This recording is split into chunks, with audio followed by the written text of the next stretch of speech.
कहाँ जाके लुका के बाबा महंगो के लाला गिरतपुर के। कहाँ जाके लुका के बाबा महंगो के लाला गिरतपुर के। गाँव के लइका सियान धरे है तोर ध्यान, गाँव के लइका सियान धरे है तोर ध्यान, एक जगह माजूर के। कहाँ जाके लुका गे बाबा महंगो के लाला गिरतपुर के। कहाँ जाके लुका गे बाबा महंगो के लाला गिरतपुर के।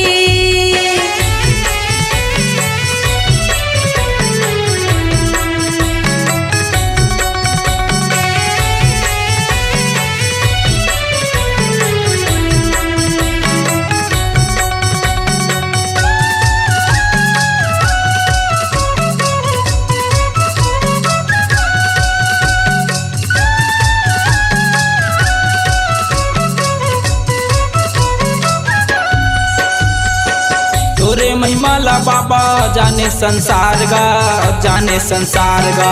लाखों हंसाला बाबा तही उबार गा, तही उबार गा।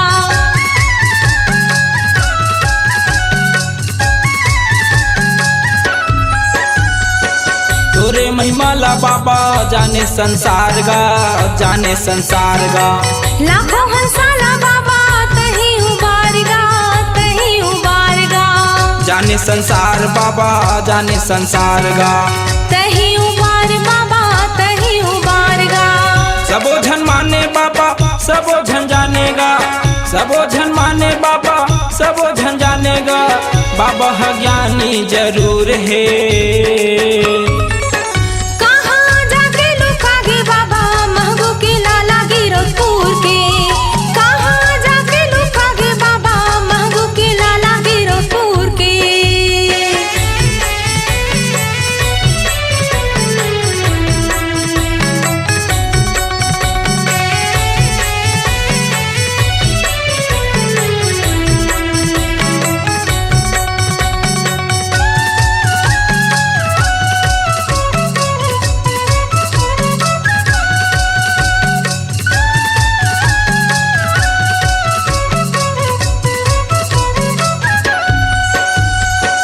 पीले दिन हम बाबा धोए तोर चरण पानी, धोए तोर चरण पानी। सबोला सुख दे है तोरे है अमृत बानी, तोरे है अमृत बानी।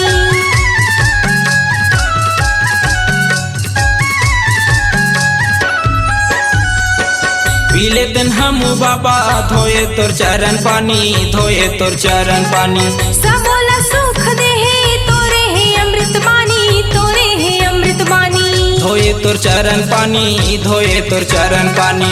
तोरे है अमृत बानी, तोरे है अमृत बानी। बीचे में हमरा के तहर बता देते, बीचे में हमरा के तहर बता देते, जीवरत जाति चे सुन के। कहाँ जाके लुका गे बाबा महंगो के लाला गिरतपुर के। कहाँ जाके लुका गे बाबा महंगो के लाला गिरतपुर के। महंगो के लाला गिरतपुर के। महंगो के लाला गिरतपुर के। महंगो के लाला गिरतपुर के। स्वरांजलि स्टूडियो, नेमीचंद गली नंबर 2, गंजपारा, रायपुर।